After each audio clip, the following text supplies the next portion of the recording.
La targa apposta in via Marinali dice ancora Tribunale di Vicenza, sede staccata di Bassano, ma la dicitura potrebbe cambiare prossimamente appena sarà riattivato il Tribunale della Pedemontana.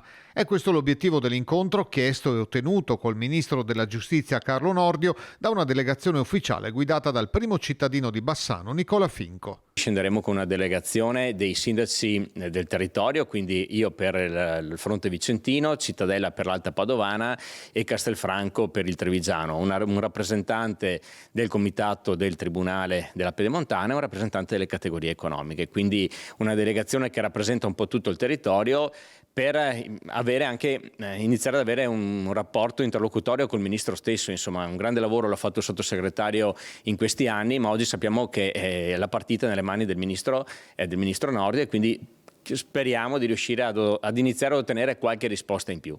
Sono già passati 40 giorni dall'incontro ospitato proprio a Bassano con tutti i sindaci, le categorie professionali ed economiche alla presenza del presidente della Regione Veneto Luca Zaia. Il provvedimento che ridisegnerà alcune circoscrizioni giudiziarie da nord a sud è da tempo nei piani del ministro Nordio, che accoglierà la delegazione della Pedemontana. Mi aspetto una risposta positiva da parte del ministro, ma soprattutto capire anche le tempistiche, in quanto a Roma oggi c'è una maggioranza granitica, tutte le forze che oggi governano il paese sono d'accordo nell'aprire il Tribunale della Pedemontana. Oltretutto sembra ci sia anche una trasversalità che va anche al di là della maggioranza stessa, adesso è solamente una questione di volontà.